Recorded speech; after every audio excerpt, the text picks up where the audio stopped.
She read the message 3 times. The first time, her brain refused to process it. The second time, she laughed, a short, sharp sound that came out wrong, too high, too hollow. The third time, she sat very still and felt something inside her chest fold quietly in half. I hope you can attend and be happy for me. 7 words. Polite. Clean. Almost gentle, the way a scalpel is gentle before you feel it. Welcome back to K-Afro Heartstrings Stories. Don't forget to subscribe, like, and share to support the channel. Now, sit back, relax, and enjoy today's video. Maya Daniels set her phone face down on the kitchen counter and stood there in her sole apartment, looking at nothing. Outside, the Han River caught the late evening light the way it always did, indifferent, beautiful, unbothered by the particular grief of one woman standing in a too-quiet kitchen. The invitation had come through email. Not a phone call, not a handwritten card slipped under a door the way people in dramas always did it. An email. With a digital RSVP button at the bottom in a tasteful shade of ivory. His name was David. And he was getting married. In Seoul. Her Seoul, the city she had moved to 14 months ago specifically to outrun the version of herself that had loved him. She had packed 2 suitcases, accepted a communications consultant position she was slightly underqualified for, and told herself that reinvention was a practical exercise, not an emotional one. She had almost believed it. And now David was getting married. In Seoul. And he had personally, deliberately, with full awareness of what he was doing, sent her an invitation. Maya picked up her phone again. She read the email a 4th time. Then she put on her shoes, grabbed her coat, and walked out. She ended up in the lounge bar of the Hannum Grand, not because she had any particular loyalty to the place, but because it was 3 blocks from her apartment and the lighting was dim enough that no one would look at her too closely. She ordered something with citrus and sat in the far corner booth, her coat still on, her bag still on her shoulder, like a woman who had only stopped in temporarily and was absolutely going to leave soon. She was not going to leave soon. Around her, the hotel moved in its quiet, expensive way. Murmured conversations. The soft percussion of ice in crystal glasses. A man in a dark suit near the entrance, speaking in low tones to someone beside him, both of them radiating the particular energy of people for whom this lounge was not a treat but a habit. Maya was not watching him. She was staring at the email again, turning over the same useless question she'd been circling for the past hour. Why? Not why he was getting married. She had made her peace with that, or something adjacent to peace. But why this? Why invite her? Why the courtesy of it, the performance of goodwill, the implication that she should come and smile and prove she was fine? She wasn't fine. She was fine, actually. That was the most embarrassing part. She had been fine for months. She had built something here, a life that fit her, work that challenged her, a neighborhood she loved, a few friendships that felt real. She had stopped waiting for grief to finish with her and simply gotten on with things. And then 7 words in an email had reached back through 14 months and reminded her of exactly how she had looked the night he left. Standing in a hallway in Atlanta with a single carry-on bag because she hadn't even had time to pack properly, trying to keep her face arranged in a way that didn't give him the satisfaction of falling apart. She had not given him that satisfaction. She was not going to give it to him now either. But I can't go alone. The thought surfaced before she could stop it. And once it was there, it refused to be polite about it. Because she knew, with the specific, humiliating clarity of someone who understood exactly how David's mind worked, that going alone was what he wanted. He wanted her to walk into that venue small and singular, to see him in his happiness and be quietly reduced by it. I need a date for a wedding. She said it out loud. Not to anyone. Just out loud, the way a person sometimes needs to hear a problem in the air to confirm it is real. And I can't go alone. Is it a business event? The voice came from her left. Calm. Are you all right? Even. Not unkind, but not warm either, simply present. The way a question is present when someone has actually been listening. Maya turned. The man from the entrance had, at some point, moved. He was now at the adjacent table alone, a glass of water in front of him, and a phone turned face down beside it.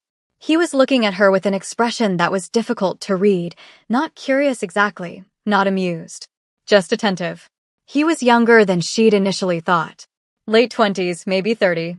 Sharp-jawed, still in his suit, with the kind of quiet that didn't feel like shyness. It felt like a choice. No, she said, after a beat. Worse. He held her gaze for a moment. Said nothing. The silence was not uncomfortable, which was strange, because most silences with strangers were. Then, I'll go with you. No hesitation. No smile. No, are you serious, or that's wild, or tell me more. Just a clean, direct sentence, delivered the way someone might confirm a meeting time. Maya stared at him. You don't know me, she said. No, he agreed. You don't know anything about this wedding. Also correct. Then why? You said you needed someone. He picked up his water glass. I don't have anything scheduled that evening. She should have said no. Any reasonable version of herself, the careful one, the practical one, the one who had moved to a different country to stop making decisions from a place of emotion, would have said no, thanked him politely, and gone home. Maya looked at him for a long moment. What's your name? She asked. Junho, he said. Park Junho. If you're wondering what a Korean billionaire CEO and a black girl from Atlanta are doing walking into an ex's wedding together, don't worry. So was she. Subscribe and make sure your notifications are on. They met the next afternoon in a coffee shop neither of them had suggested. It had simply been the closest neutral ground between her neighborhood and his. A quiet place on a corner in Itaewon with large windows and the kind of background noise that made serious conversations feel less serious. Maya arrived first. She had spent the morning talking herself in and out of canceling, running the same argument on a loop. This is impulsive. This is ridiculous. You don't know this man. David is not worth this. But underneath all of that, quieter and more honest, was the other argument. The one she didn't want to look at directly. You are not going to walk in there alone. She ordered an Americano and sat by the window and watched the street. Junho arrived at exactly the time he said he would. No early, no late. He spotted her without scanning the room, which meant he had remembered what she looked like with more precision than the average person bothered with.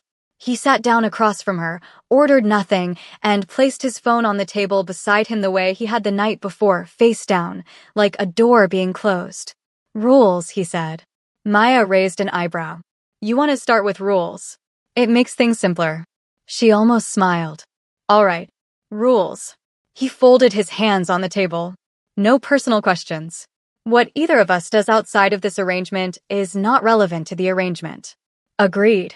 No contact after the wedding. Obviously. We leave immediately after dinner. Not after the dancing, not after the cake. Dinner ends, we go. Maya nodded slowly. It was sensible. Clean. The kind of agreement a person drew up when they were determined to keep something from becoming something else. She respected it, even as a small, traitorous part of her noted that a man who needed to specify no emotions in a contract was a man who had already considered the possibility of them. She kept that observation to herself. I have conditions too, she said. He waited. You don't try to impress anyone. No showing off, no name-dropping, no making it bigger than it needs to be. We go in, we're calm, we leave. Fine. And if I want to leave early, before dinner, you don't argue. He held her gaze. Agreed. One more thing. She wrapped both hands around her coffee cup. If he talks to you directly, you don't engage. He'll try. He's very good at getting reactions from people. Just don't. Something shifted, barely perceptibly, in Junho's expression. Not quite a frown. More like a quiet note being made. Who is he asked. That's a personal question. A beat. Yes, he said. It is. Neither of them said anything for a moment. Outside, a delivery driver leaned his bike against the curb and disappeared into a shop, completely unbothered. His name is David, Maya said finally. Not because she owed him the answer, but because she found, unexpectedly, that she wanted to say it out loud to someone who wasn't going to react with pity. We were together for 2 years in Atlanta. He ended it. I came here. He is now marrying someone else, in this city, and invited me to watch. She said it flatly. Factually. Like a report. Junho listened without filling the silence with noise. When she finished, he didn't say I'm sorry or that's awful or he sounds terrible. He simply looked at her with that steady, unreadable expression and said, And you want to walk in looking like it cost you nothing? Maya felt something tighten in her throat. Yes, she said. Exactly that. He nodded once. Then I understand what I'm there for. She told herself on the cab ride home that it was a transaction. Clean and mutual and expiring. She had needed something specific, and he had offered it, and there was nothing more complicated than that. People made arrangements like this. It was practical. Adults did practical things. What she did not do, on the cab ride home, was examine why she had told him about David at all. She had not planned to. The rules had been agreed upon, no personal questions, and she had volunteered the information anyway, unprompted, in a coffee shop in Itiwan, to a man she had met 20 hours ago. She looked out the window at Seoul sliding past. She did not examine it. The wedding was on a Saturday. He arrived at her apartment building at 6:45, 15 minutes before she had asked him to, and he did not come up. He waited in the lobby and texted one word, "Here." Maya looked at herself in the mirror one final time. She was wearing a deep burgundy dress, long enough to be elegant, fitted enough to be intentional. She had spent more time on her hair than she would admit to anyone. Not for David. She had been very clear with herself about that. For herself. For the version of herself that deserved to walk into a room and take up space without apology. She picked up her clutch and went downstairs. Junho was standing near the entrance with his hands in the pockets of a dark suit that fit him the way expensive things fit people who don't have to think about expense. He looked up when she came through the lobby doors.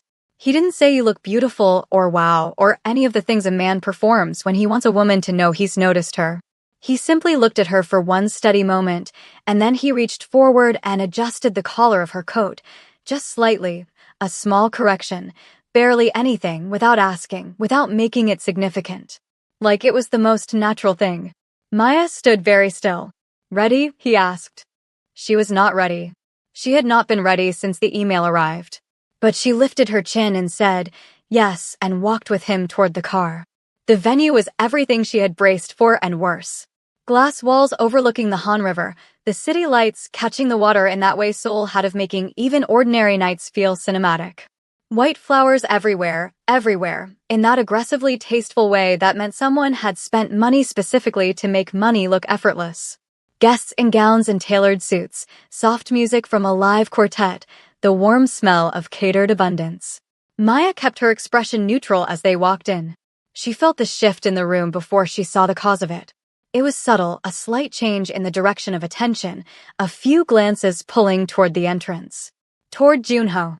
She had known, in a general way, that he was someone. His quiet and his suit and the particular way he occupied space had told her that much. But she had not fully understood it until she watched people in this room, people who were themselves wealthy, themselves important, adjust their postures almost unconsciously as he entered. She filed that away. And then she saw David.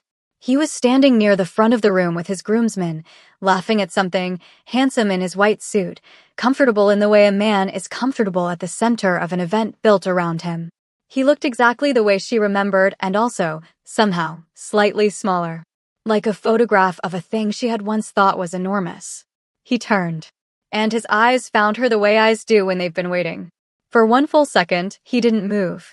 Because Maya Daniels, who he had expected to arrive quietly, carefully, in the soft colors of a woman trying not to be noticed, had walked in on the arm of Park Junho. And the room, in its polite and expensive way, was already noticing. If you're enjoying this story, let me know in the comments. I'd also love to know where our viewers are watching from. Comment your country and say hello. Dinner was served at round tables draped in white linen, each one centered with tall floral arrangements that made it difficult to see across the room. Maya had decided this was intentional. David had always preferred environments where he controlled the sight lines. She and Junho were seated at a table near the middle, not close enough to the front to suggest importance, not far enough back to suggest dismissal. Somewhere in the careful middle, which meant David had thought about where to put her. Had factored her in. The realization settled over her like something cold. She reached for her water glass. Junho pulled her chair out before she reached it. Not with performance. Not with the exaggerated flourish of a man who wanted to be seen doing a gentlemanly thing. Just quietly, naturally, the way someone moves when courtesy has become reflex. Maya sat down and said nothing because thanking him felt like acknowledging something she wasn't ready to name. The other guests at their table were pleasant in the way that wedding guests often are, strangers made temporarily warm by occasion and open bar. A couple from David's workplace, a woman who turned out to be the bride's cousin visiting from Busan, and a man in his 50s who recognized Junho immediately and spent the first 10 minutes of dinner being very careful not to seem like he recognized him. Junho navigated all of it without effort. He answered direct questions with clean, minimal answers. He did not volunteer information. He did not perform. And when the conversation drifted away from him, as it always eventually did with people who gave you nothing to grab onto, he turned his attention to Maya with the kind of quiet focus that was somehow more disarming than anything louder would have been. "Are you eating?" he asked. She looked down at her plate. She had moved the same piece of salmon approximately 4 times without actually consuming it. "I'm eating," she said. "You're rearranging." She put her fork down. "I'm fine." He did not push.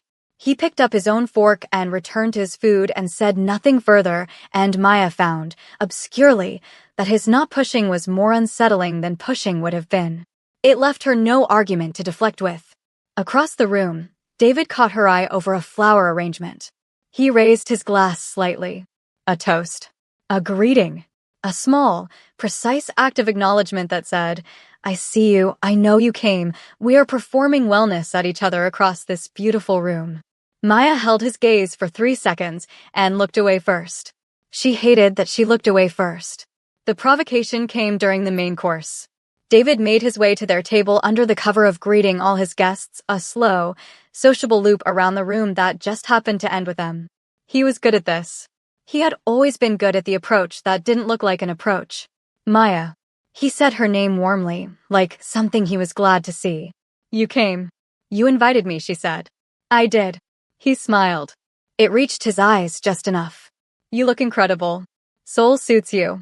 "It does," she agreed. His gaze moved to Junho with the careful calibration of a man taking stock. "I don't think we've met." Junho looked up from his plate. He set his fork down with the same unhurried ease with which he did everything and looked at David with an expression that was politely, immovably neutral. "No," he said. "We haven't." A beat. David waited for a name, and Junho did not offer one. Maya watched David absorb this. Watched him recalculate. He was smart enough to know that a man who didn't feel the need to introduce himself at someone else's wedding was a particular kind of man. "Well," David's smile held.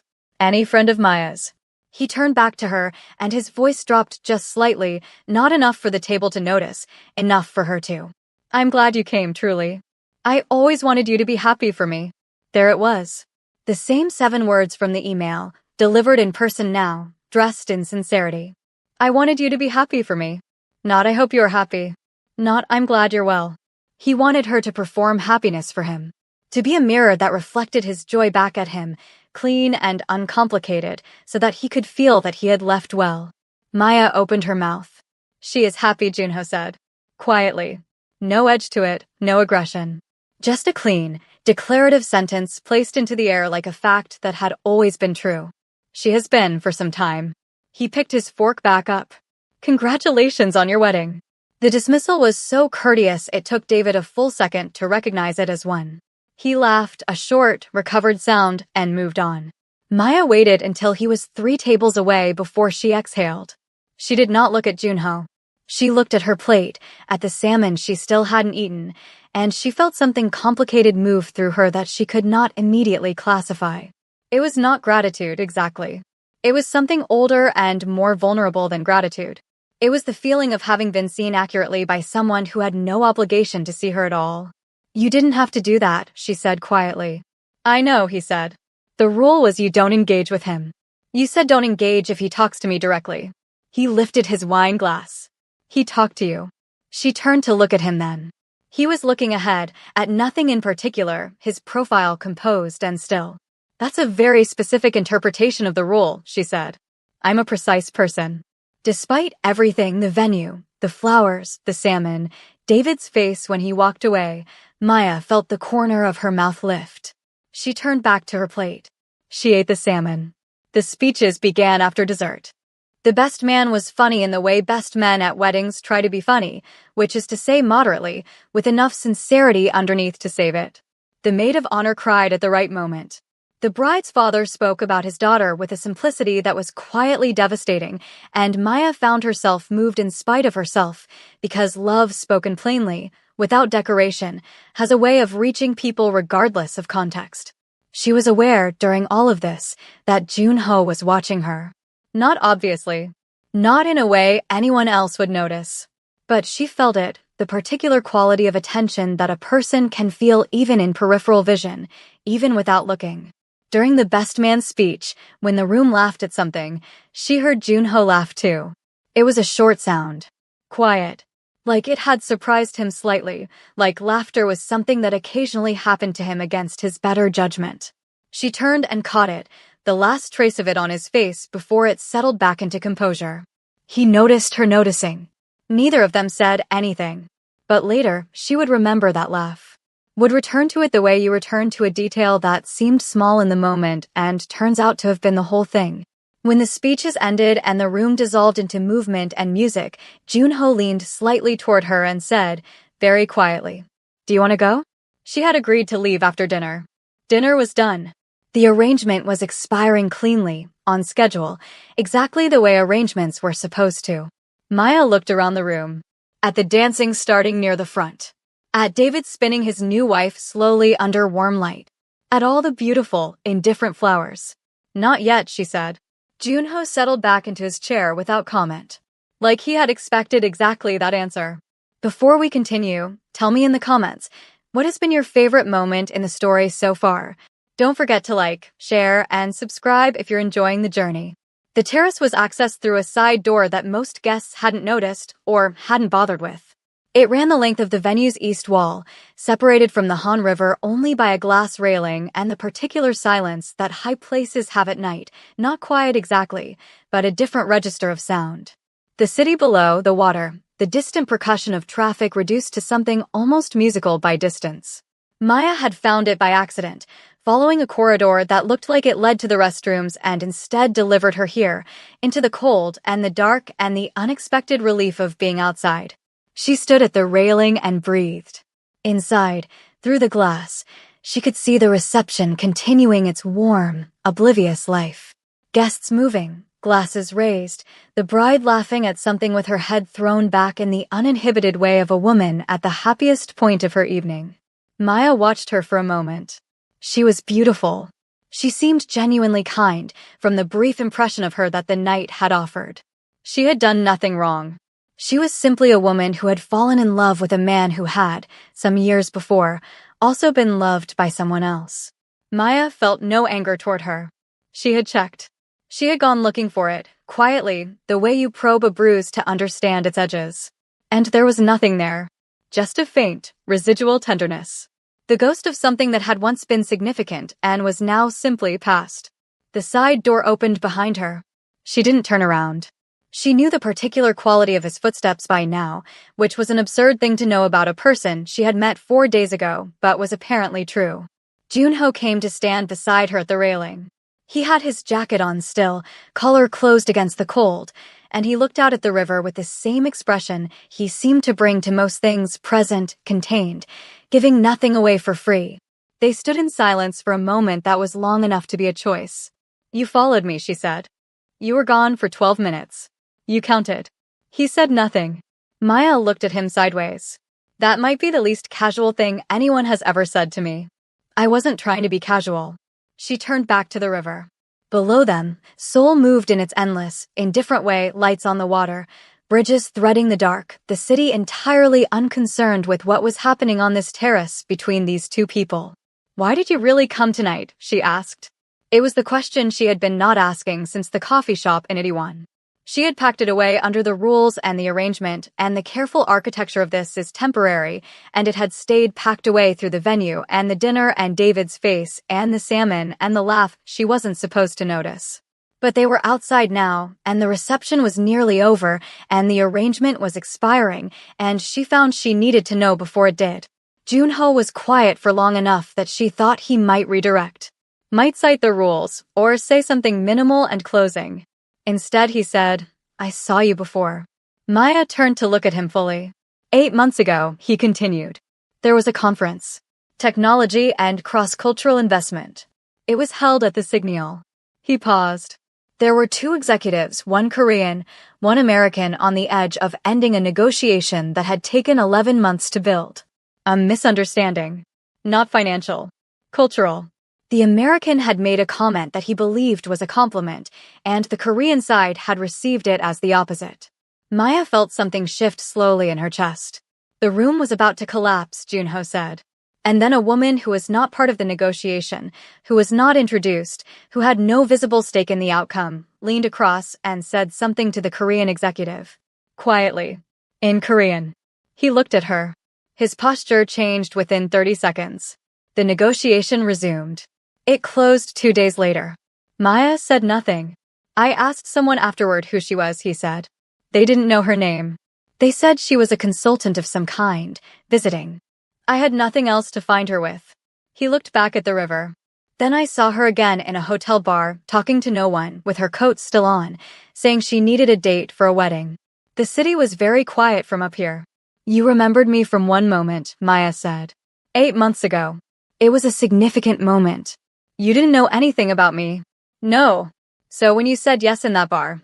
I said yes, he confirmed, because I wanted to see if you were who I thought you were. Maya looked at him for a long time. At this man who was controlled and precise and had laughed once at a wedding speech like it caught him off guard. Who had adjusted her collar without making it into anything? Who had answered David so cleanly, so quietly, that David hadn't even found the edge of it to push back against? And, she said. Something moved across his face. Not quite a smile. Something more careful and more real than a smile. And, he said, I stopped thinking about leaving approximately 2 hours ago. She should have let that be enough. Should have taken it for what it was, a confession, offered plainly, by a man who did not seem to make a habit of plain confessions, and held it carefully and not pulled at it. But there was something still sitting wrong. Something she had been feeling since dinner, since David's table visit, since the specific way he had looked at Junho before offering his name and been denied it. He knew who you were, she said. Junho's stillness shifted slightly, imperceptibly, but she was watching him closely enough to catch it. David, she said. He recognized you. Not from your face, he had never met you. But he knew your name before you gave it. I could see him working it out the second you walked in. She turned to face him fully. And you knew he would? A pause. My company, Junho said carefully, is in the process of acquiring a firm with operations across Seoul and Atlanta. It is a significant acquisition. There are several people connected to it who have reason to pay attention to my movements. Maya felt the cold more acutely now. Is David one of them? She asked. Junho looked at her. And in the looking, in the particular quality of his silence, she found her answer before he gave it. He has a consulting contract with the firm, he said. A minor one. But enough to give him access to certain information. So he knew, Maya said slowly. He knew who you were before this wedding. Before the invitation. It's possible.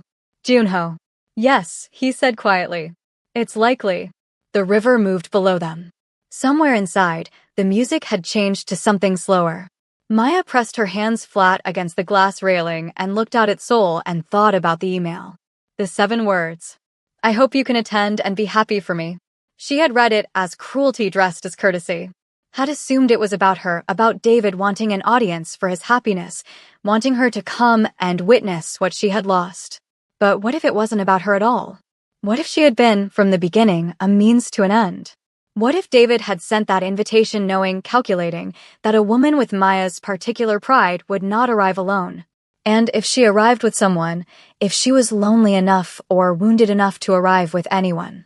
What if he had been betting on the possibility that she might, by some chain of coincidence or fate, arrive with the one person he most needed to get close to? He used me, she said. Not with heat. With the flat, clear tone of someone identifying a fact. I don't think he anticipated. He used me as bait, she said. To get you in a room. Junho didn't argue with this.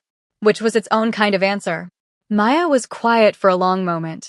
Then she asked the question she needed to ask, and she asked it looking directly at him, because she needed to see his face when he answered. Did you know? When you saw me in that bar, did you already know who I was connected to? The pause that followed was the longest he had given her all night. No, he said. But you knew about the acquisition. Yes. And when you found out, when did you find out about David? This week, he said. After I had already agreed to come. She studied him. His face was open in a way it hadn't been all evening, not unguarded exactly, but honest. The careful composure still there, but something beneath it visible now, like a light through a window. If you had known sooner, she said, would you still have come? He held her gaze. Yes. Why? Because by then, he said simply, it wasn't about the wedding. She didn't walk back inside immediately. She stayed at the railing for a while longer, long enough for the cold to settle properly into her shoulders, long enough for the city to continue being the city, indifferent, luminous, entirely unbothered. Junho stayed beside her without being asked, without filling the silence with reassurance or explanation or any of the things people reach for when silence becomes uncomfortable. He simply stayed. And Maya, who had spent 14 months becoming someone who did not need people to stay, found that she had no prepared response to someone who simply did. I'm not angry at you, she said finally. I know. I'm angry at the situation. That's reasonable. I'm angry, she continued, more quietly, that I came here tonight thinking this was about me. About my grief, my pride, my need to walk into a room and not look like what he left. She exhaled. And it turns out I was a variable in someone else's calculation the entire time. Junho turned to look at her. You were not a variable to me. You didn't know that when you said yes. No, he admitted. But I know it now. And I think he paused, choosing his words with the same precision he seemed to bring to everything, that what a person discovers matters as much as what they knew at the beginning. Maya looked at him. At this man who had come into her life through a hotel bar and a moment of unguarded honesty and had proceeded, methodically and without announcement, to be exactly what she had not known she needed. Not a prop. Not a performance. Just a person paying attention. That's a very convenient philosophy, she said. It's the only one I have, he said. And something in the way he said it, without deflection, without charm, with the bare simplicity of a man who did not know how to be anything other than direct, made her chest do the thing it had been doing all evening that she had been carefully not examining. She looked back at the river. I need to go back inside, she said. The reception had reached its late, loosened hour. The formal architecture of the evening had softened, jackets removed, heels abandoned under chairs, the dance floor holding a loyal core of guests for whom the night had become its own self-sustaining thing. The quartet had been replaced by recorded music, something slow and low that suited the hour. Maya moved through the room with her shoulders back and her face arranged in the particular expression of a woman who has decided, consciously and without apology, to take up her full amount of space. She found David near the bar. He saw her coming and his posture shifted barely, but she knew how to read him. A small preparation. He had been waiting for this moment, she realized. Had probably been waiting for it since she walked in with Junho. Had been saving it, like a card held back. Enjoying yourself? He asked. I am, she said. Simply, without decoration. He smiled into his drink. Your date is interesting. He is. Interesting choice. He looked at her sideways. Or was it a choice? Funny coincidence, the two of you. There it was. She felt it land the implication, the small poisoned hook inside the casual observation. I know something you don't. I know how this happened. I know you were used. And Maya looked at him, this man she had once loved, this man who had left her in a hallway in Atlanta and then reached across an ocean with a polished 7-word invitation, and she felt, clearly, completely, with a certainty that surprised her with its cleanness. Nothing. Not the nothing of suppression. Not the nothing of a wound held carefully closed. Just nothing. The simple, spacious nothing of a thing that was finished. David, she said. Congratulations. I mean that. He blinked. It was not the response he had arranged himself for. Your wife seems wonderful, Maya continued. I hope you're good to her. I genuinely do. She picked up a glass of champagne from the bar beside him and looked at him one final time with an expression that was kind and clear and entirely free. Take care of yourself. She walked away. She did not look back. Not because it was dramatic. Not because she was performing exit.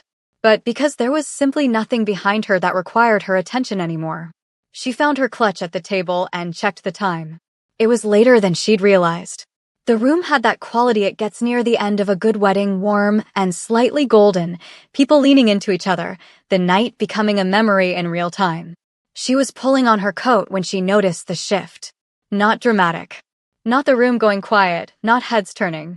Just a gradual, subtle reorientation of attention, the way a room adjusts when something is happening that hasn't been announced yet. She turned. Junho was walking back into the hall from the terrace entrance. He had been outside. She had assumed he would wait there, or perhaps already call a car, the arrangement having expired by any reasonable measure. The rules had been followed to their natural conclusion. Dinner was done. She had had her conversation with David. The night was over. He should have been leaving. He was not leaving. He walked back into the room with that unhurried, particular quality of his, the stillness that was not passivity but decision, and he looked across the hall until he found her. Then he kept walking. Toward the center of the room. Toward where a few guests were still gathered near the dance floor, close enough to the remaining wedding party that what he did next had witnesses. He stopped. And in the way that people sometimes do when they have decided to stop being precise and careful and calculated and simply tell the truth, he spoke. Not loudly, but clearly. In the manner of a man who had never in his adult life needed to raise his voice to be heard. I didn't come here as a date. A few heads turned. The music continued beneath the moment, indifferent. He was looking at her. Only at her. I came here because I have been looking for a reason to introduce myself to you for 8 months. His voice was even. Unhurried. Like a man reading something he had written carefully and decided to say anyway. And when I found you, I was not careful enough to pretend I didn't know exactly what I was doing. The room had that particular quality of collective held breath, not intrusive, not theatrical. Just present. I should have said that clearly, before tonight made it complicated. He took one step toward her. So I'm saying it now. Before I lose the nerve I am pretending not to need. Maya stood very still. She was aware of the room. Of David somewhere to her left, of the bride's hand going to her mouth, of the particular silence that falls when something real happens in a space that has been full of ceremony all evening and suddenly contains something unscripted and actual. She was aware of all of it. And she walked toward him anyway. Not running. Not performing. Just closing the distance between them with the same deliberate calm he had shown all evening until she was standing in front of him, close enough to see the thing in his expression that he had been carefully not showing her all night, which was that he was, beneath all that composure, a person who was afraid she might turn around. She didn't turn around. I'm not leaving without her, he said quietly. For her only, this time. The rest of the room ceased to matter. If that is something you'll allow. Maya looked at him for a long moment. Then she said, You adjusted my collar before you even knew my last name. A pause. Yes, he said. You counted 12 minutes. I did. You laughed at the best man's speech. Something crossed his face, that trace again, careful and real. It was a good speech. Junho. Yes. Stop talking, she said. And she took his hand. They left the venue at 11:47. Not immediately after dinner, the first rule, broken. Not without looking back, the second rule, also broken, because Maya glanced over her shoulder once at the glass-walled room and the lights on the water and the wedding that had tried, in its way, to diminish her, and found that it had done the opposite. The city was cold and bright and indifferent around them. She did not let go of his hand. At the corner, waiting for a car, she said, You know this is going to be complicated. Most things worth doing are, he said. Your acquisition is going to make things complicated. My legal team is competent. David is going to be insufferable when he finds out. Junho looked at her. And this time, finally, fully, without anything left to contain it, he smiled. It was a small smile. Unhurried. The kind that arrives when a person stops managing themselves and simply is. Let him, he said. Maya looked at the river one more time. At Seoul laid out along its banks her city now, genuinely, completely, in a way it had not quite felt before tonight. 14 months of building something here. Of becoming someone she recognized and liked. Of choosing, quietly and persistently, herself. She had come to this wedding to survive it.